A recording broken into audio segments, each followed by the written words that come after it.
Hello, everyone. If you have found your way to this video, I would venture to guess that you are finding yourself stuck in a pattern of nitpicking your partner or yourself. You are stuck in this cycle of just consistent nitpicking.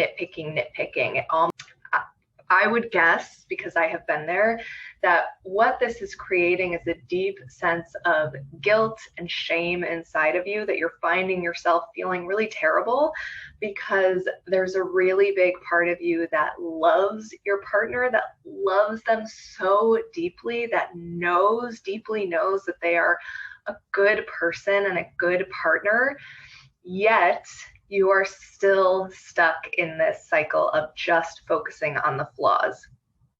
If this is you, I want to help you understand why this is happening and steps to take to begin to break this cycle.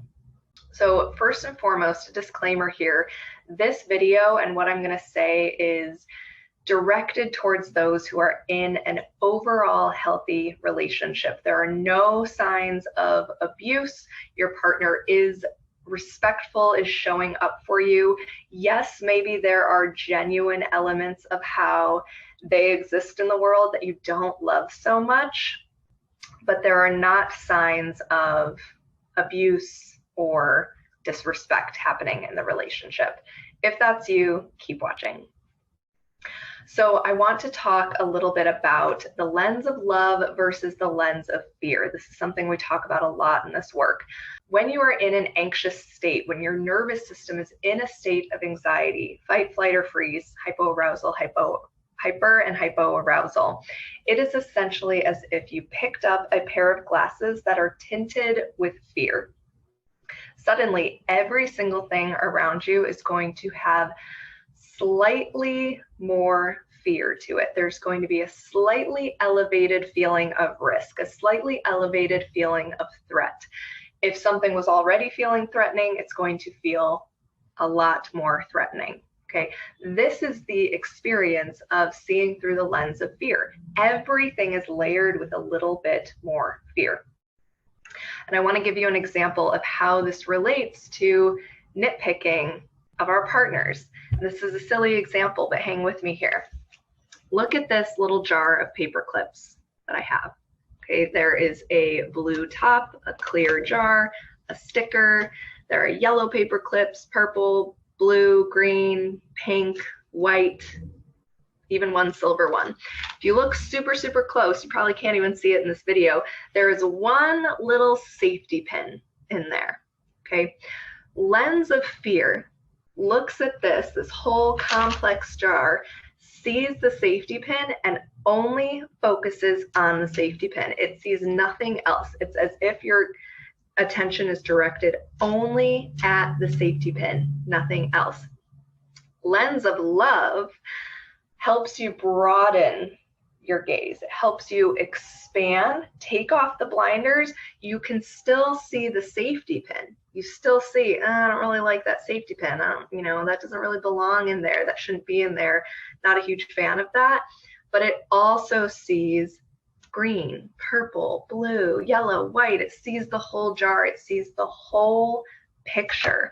This is what happens when we learn to see through the lens of love with our partners. It doesn't mean that we suddenly love every single part of them, or that we love all of their flaws, or if you hated how they loaded the dishwasher before, that you're suddenly going to love it. But it means that you are able to see these flaws as just one single part of who your partner is, one single part of a full, complex, nuanced human being. Throughout our lives, as we're growing up, we all learn the right and the wrong way to do things, the right and the wrong way to talk, think, behave, act, show up in the world. We learn this from our parents, our caretakers, our society, those that are closest to us, whatever educational background you have, your school, the environment you are in. And what happens is that we become the barometer for what is right and what is wrong. We get really trapped in this black and white thinking, and we start to view any deviation from how we would do things, anything different from how we would do things as wrong. So if we have wounding around making a mistake, getting it wrong, being with the wrong person, what that would mean about us, what would happen to us if we were in the wrong relationship or with the wrong person, then we're going to be unhappy forever. Then we're going to have to get a divorce. Then we're doomed to a lifetime of misery. If we have any kind of internal wounding around that, then the thought of our partners doing something wrong or being wrong or not being good enough is really, really scary for our anxiety. Our anxiety kicks into high gear to try and protect us from these things that it thinks is going to happen. And a big question that comes up with this is, well, how do I know? How do I tell the difference between nitpicking, anxiety-fueled nitpicking, and spotting a real problem in my partner in my relationship that I'm not willing to tolerate? And what I will say is that as long as you are seeing through the lens of fear, you're never actually going to be able to tell. Because remember, everything is tinted with fear. You're not going to be able to tell if this is just an added layer of anxiety over this part of your partner because you're seeing through the lens of fear, or whether it's a real problem. So the work here, the first step, the biggest step, it's not actually about figuring out, is this a real problem or is it not? Is it a real flaw or is it not? It's actually about healing the wounds inside of you that are creating this lens of fear, that are creating this environment where anxiety can thrive, so that you can begin to see the situation through the lens of love, through compassion and understanding. You can see the whole picture. You can see the whole of who your partner is, not just the problem, not just the safety pin. Lens of love, it doesn't make the challenges go away. We didn't get rid of the safety pin. It's still there. But it allows you to approach these challenges with grace, with compassion, with understanding, with curiosity, instead of judgment, shame, criticism, and black and white thinking. What you are rejecting and nitpicking in your partner is a reflection of what you are rejecting in yourself. This is not always a one-to-one perfect correlation. It doesn't mean that if you hate your partner's nose, that you hate your own nose. But the energy of rejection that you are cultivating in yourself is what fuels the nitpicking of our partners. The antidote is that we need to learn to love the crap out of ourselves. When we have pieces of ourselves that we hide, that we shame, that we criticize, that we tuck away from the world, that make us feel unworthy, that fuels rejection and nitpicking in our partners. This is what we do in our work here. This is what we do in our programs.